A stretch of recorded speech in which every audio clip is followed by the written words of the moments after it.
Subscribe now. Click the bell icon to like, comment, and share.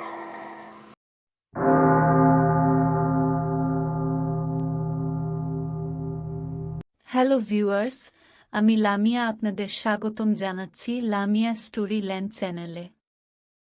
আমরা আমাদের এই চ্যানেলে সকল ধরনের গল্প, উপন্যাস, সত্য ঘটনা, ছোট গল্প ও বিদেশি গল্পের অনুবাদ দিয়ে থাকি। সকল গল্পগুলো আপনারা চ্যানেলের প্লেলিস্টে পেয়ে যাবেন।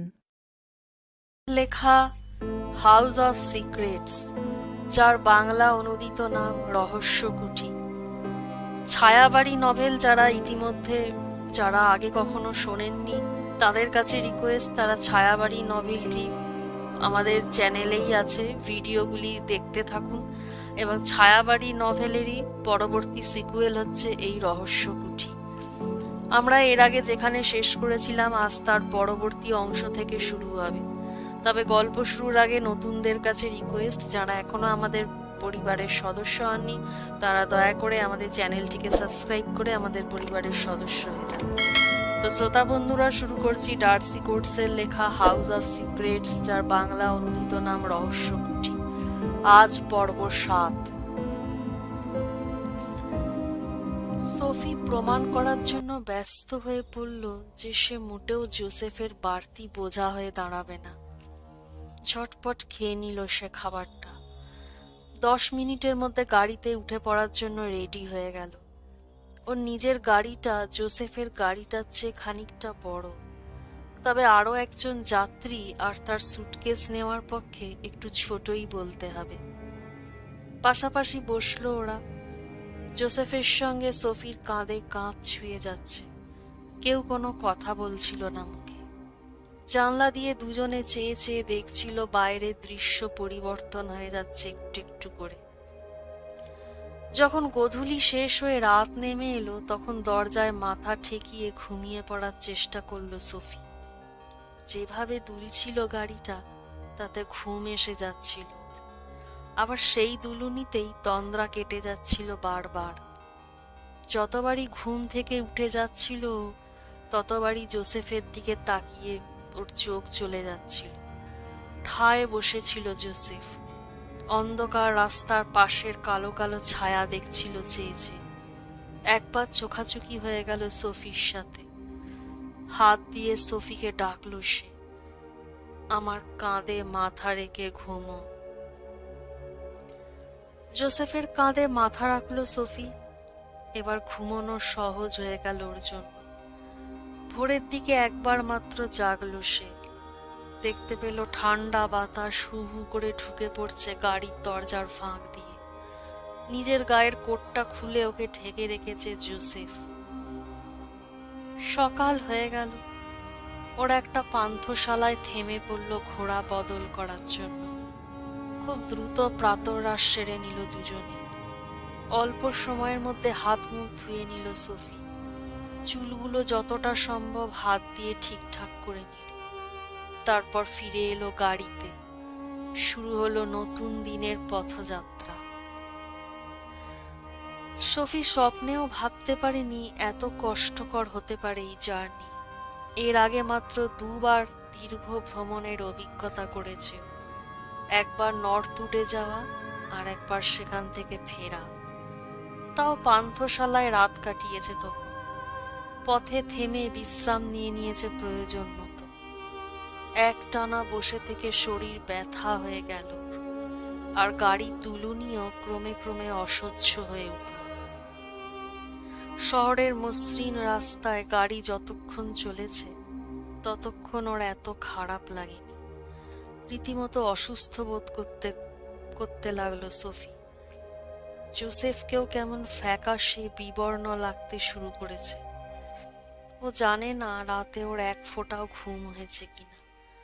যতবার জেগেছে ও, ততবারই ওকে সজাগ হয়ে বসে থাকতে দেখতে পেয়েছে। দুপুরে একবার ঘোড়া বদলের বিরতির পর সোফি জোসেফকে বলল, কেনসিংটনের গল্পটা বলো আমাকে। আমি কখনো এই শহরের কথা শুনিনি।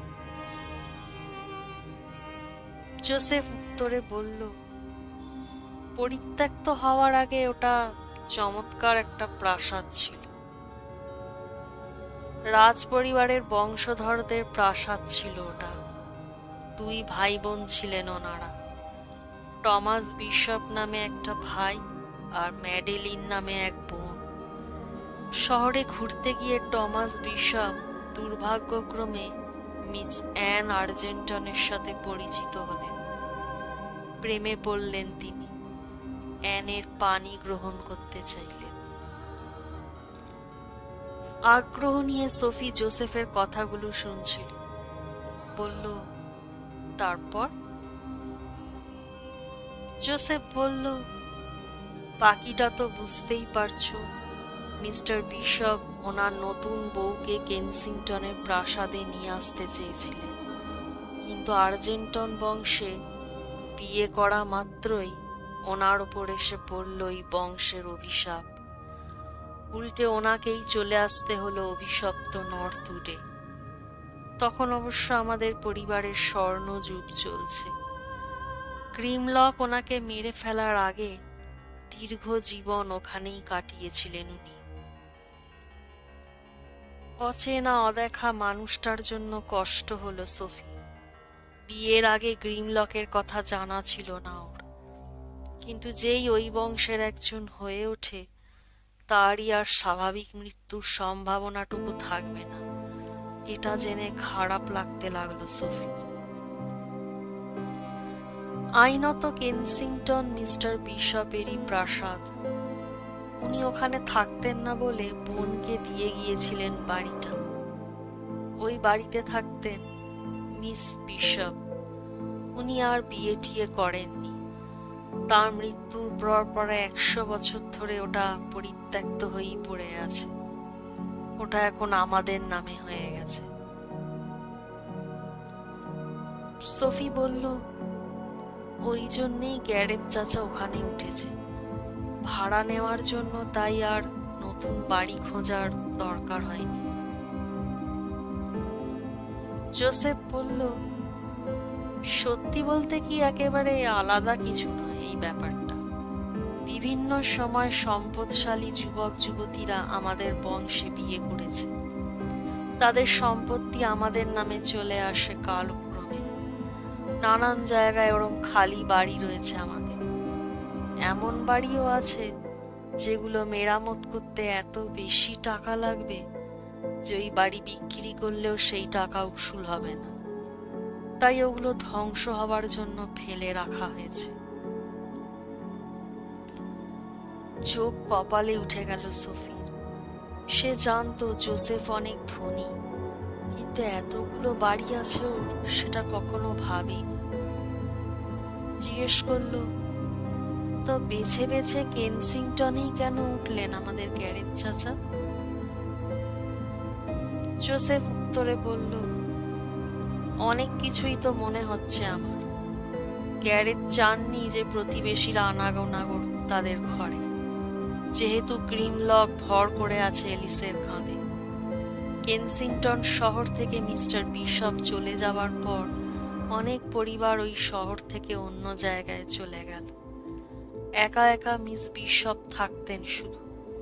নিজের মৃত্যুর আগে পর্যন্ত যে সামান্য কয়েকজন চাকর বাকর ছিল, তারাও আর নেই এখন।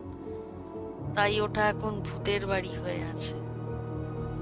সোফি প্রাণপণে চাইল ওর শরীরে যে কাঁপনটা বয়ে গেল সেটা যেন শীতে হয়েছে বলে ধরে নেয় জোসেফ। ওর ঘাড়ে হাত রাখল সে, গায়ের তাপমাত্রাটা মেপে দেখল। তারপর ঝুঁকে পড়ে নিজের সুটকেস থেকে একটা কোট বের করে জড়িয়ে দিল সোফির গায়ে। তারপর বলতে লাগলো, দ্বিতীয় কারণটা আরো বেশি যুক্তিসঙ্গত অবশ্য। কতগুলো চিঠির কথা শুনেছি আমি। মিস বিশপ তার ভাইকে লিখেছিলেন। উনি নাকি গবেষণা করছিলেন গ্রিমলককে কি করে ধ্বংস করা যায় সেটা নিয়ে। গ্যারেজ চাচা হয়তো সেগুলোর আশায় কেনসিংটনে উঠেছেন। সমাধান খুঁজে বের করার সামান্য পূর্বে মারা গেছেন মিস বিশপ। তবে আশা করা যায় যে ওখানে এখনো তার রিসার্চ নোট, বইপত্র আর অন্যান্য তথ্য পাওয়া যাবে। সোফির মনে পড়ল ভুল করেই ওর বাবা এক হকারের কাছ থেকে একটা বই কিনে এনেছিলেন। গুপ্ত রহস্য, ভূত প্রেত, ছায়ামূর্তি আর পিশাচদের নিয়ে লেখা ছিল বইটা। সোফি তখন নেহাতি ছোট বাচ্চা, প্রচন্ড ভয় লাগতো ওর। রাতের বেলা দুঃস্বপ্ন দেখত। তবে গ্রিমলককে নিয়ে যে লেখাটা পড়েছিল সেই বইটাতে, সেটা অনেক সাহায্য করেছে ওকে। মিস বিশপ তার সংগ্রহে ওই বইটা রেখেছিলেন কিনা জানে না সোফি, তবে ওর ভালো লাগবে ওই বইটা আর একবার পড়তে পারলে। উঠে পড়ল জোসেফ, চোখের ভ্রু কোঁচকাল। নিজের মনেই বলল, আরো এক রাত এই জার্নি সহ্য হবে তো তোমার? এমনিতে ওখানে পৌঁছতে 5 দিন লেগে যায়, কিন্তু দিন রাত বিরতিহীন ভাবে পথ চললে আগামীকাল দুপুরে পৌঁছে যেতে পারি আমরা। অবশ্যই পারবো, উৎসাহ ফুটিয়ে তুলতে চাইল গলায় সোফি, সেই সাথে হেসে ফেলল। ও জানে জোসেফ উদ্বিগ্ন। গ্যারে তোকে যেদিন চিঠি লিখেছেন তার থেকে প্রায় সপ্তাহ খানেক পরে পৌঁছচ্ছে ওরা ওখানে।